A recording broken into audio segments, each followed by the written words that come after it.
बिस्मिल्लाहिर्रहमानिर्रहीम। प्यारे भाई और बहनों, अस्सलाम वालेकुम वरहमतुल्लाहि वबरकातुहू। उम्मीद है कि आप सब खैरियत से होंगे। मैं हूं आपका मेज़बान हकीम शहबाज हुसैन अवान और आप इस वक्त देख रहे हैं Hakim Shahbaz herbal TV on YouTube. मेरे पास अल्हम्दुलिल्लाह पूरे मुल्क से अतिब्बा इकराम, तालिब इल्म तिब के और शायकीन तिब तशरीफ़ लाते रहते हैं, सोदरा में भी लाहौर में भी।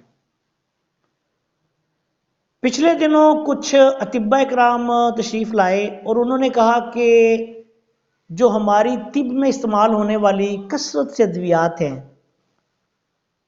उनमें अक्सर जो अक्सीरी ख्वास की अद्वियात हैं, उनमें तीन चीज़ें अमूमी तौर पे पड़ती हैं। नंबर एक कुचला, नंबर दो मीठा तेलिया, नंबर तीन जमाल गोटा। इनके जो किताबों में अक्सर तरकीबें लिखी हैं, बड़ी लंबी लिखी होती हैं। तो कहते हैं कि अक्सर लोग जो है वो कई लोग ये मुझसे अक्सर सवाल करते हैं कि जी कौन सी करें, कौन सी बनाएं, कौन सी ना बनाएं, क्या करें। अच्छा, मैंने सोचा कि आप दोस्तों की खिदमत में भी बिलखसूस ये वीडियो अतिब्बा इकराम के लिए है या जो तिब के तालिब इल्म हैं उनके लिए है कि आपकी खिदमत में भी ये मैं शेयर कर दूं। अब ये बात इल्मी लिहाज से बहुत ही अहम है। ये तीन ही तकरीबन जहर होते हैं, जहरीली अद्वियात हैं, और ये तीनों ही जो हमारे इंसानी जिस्म के बुनियादी मिजाज हैं। अभी मिसाल के तौर पे मीठा तेलिया जिसको कहते हैं, ये असाबी जहर है। हम इसको कानून मुफर्रद अज़ा में असाबी जहर तस्लीम किया जाता है। जो कुचला है वो उजलाती जहर है, और जो जमाल गोटा है ये गुद्दी जहरीली ख्वास की हामल दवाई है। अब इनका कहीं ना कहीं कभी किसी ना किसी तबीब को, हर नुस्खे में तो नहीं ये पड़ते, लेकिन जो अक्सीरी ख्वास के हामल नुस्खे हैं उनमें जो पेचीदा अमराज में इस्तेमाल करने के लिए इनको बनाना पड़ता है। तो मैंने सोचा चलें आज आपकी खिदमत में वो तरकीबें जो मैंने अपनी 30 साल की तिब्बी प्रैक्टिस के बाद मैंने जो सेट की हैं कि ज़ाती तौर पे मैं जिनको समझता हूँ कि ये बिल्कुल ठीक है, और मैं खुद अगर मुझे किसी नुस्खे में इन चीज़ों की ज़रूरत पड़े तो मैं खुद इन तरकीबों से इसको बनाता हूँ। सबसे पहले आते हैं मीठा तेलिया पे।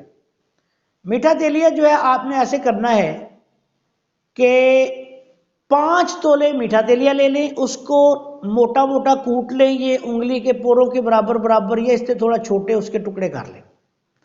मीठा तेलिया आपने कोशिश ये करनी है कि सख्त जड़ लेनी है, या तो काली मिले या फिर डार्क ब्राउन मिल जाए। इसको 5 किलो पानी में, कोई बॉयल करने की जरूरत नहीं, 5 तोला मीठा तेलिया को 5 किलो पानी में रात को किसी महफूज जगह पे जहां कोई बच्चा या कोई जानवर वगैरह मुंह ना मारे या हाथ ना इसको लगा सके बच्चा, आपने इसको रख देना है। सुबह आपने ऐसे करना है कि वो तमाम तर पानी गिरा देना है। आप देखेंगे कि बहुत ज्यादा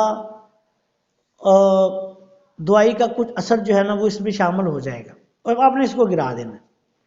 अब दूसरे दिन फिर आपने इसको 5 किलो पानी में भिगो दें। दूसरे दिन भी काफ़ी उसमें से उसकी तेज़ी जो है वो कम हो जाएगी मीठा तेलिया की, और उसका असर जो है पानी में आ जाएगा। तीसरे दिन फिर आपने करना है, ऐसे करना है कि उसमें से पानी डाल दें, सुबह उतार लें। उसके बाद मीठा तेलिया जो आपको बरामद हो वो अल्लाह के फजल करम से मुदब्बर हो चुका होगा, साफ़ हो चुका होगा, इसकी तेज़ी बहुत हद तक कम हो चुकी होगी, जहरीले जो इसमें से खवास हैं वो बहुत हद तक कम रह गए होंगे। सिर्फ इसके जो दवाई असरात हैं वो समझदार मौरज इससे हासिल कर सकेगा। इसको लेके अब आपने धूप में डाल के किसी बर्तन वगैरह में, परात में या किसी चीज़ में डाल के आप इसको सुखा लें। उसके बाद कूट के इसका पाउडर बना लें। ये मीठा तेलिया मुदब्बर है। अब दूसरे नंबर पे आ जाएं। सबसे आसान तरकीब जो कुचला मुदब्बर करने की है, अजराकी मुदब्बर जिसको बोलते हैं, सबसे आसान ये है कि देसी घी लें।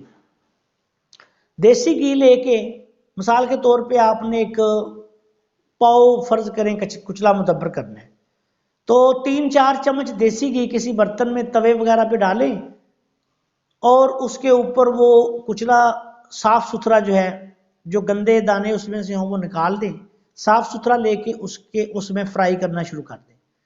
पहले ये फ्राई होगा, जब इसको हिलाते रहना है, जल ना जाए, ये फूल जाएगा। देसी घी लें, भैंस का भी ले सकते हैं, गाय का भी ले सकते हैं। हम अमूमी तौर पे अगर जरूरत हो तो गाय का इस्तेमाल कर लेते हैं। अब आपने ये करना है कि इसको देखते रहना है, हिलाते रहना है, आंच हल्की रखनी है। पहले ये हीट पकड़ेगा तो फूलेगा, फूल के फिर इसका रंग जो है वो सुर्खी माइल हो जाएगा। सुर्खी माइल रंग हो, आंच बिल्कुल हल्की करके हिलाते रहें। एक कुचले का दाना पकड़ के उसको हावन दस्ते में डाल के कूट के देखें, अगर वो कूटा जा रहा है तो फौरी तौर पे सारा कुचला उसमें डाल के गरम गरम कूट लें। जब ये गरम गरम आप कूट लेंगे तो ये पाउडर बन जाएगा। उसके बाद आप इसको ग्राइंड कर सकते हैं। अगर समझते हैं कि अभी ये अच्छी तरह से नहीं हो रहा, कूटा नहीं जा रहा, तो फिर इसको थोड़ा सा मजीद फ्राई करें। लेकिन ये बात याद रखें कि इसको जला नहीं लेना आपने।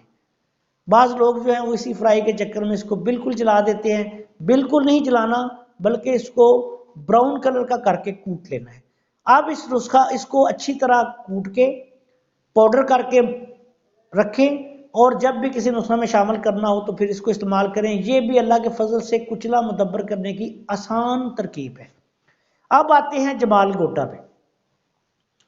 जमाल गोटा जो है ये भी एक बड़ा खतरनाक दाना सा होता है।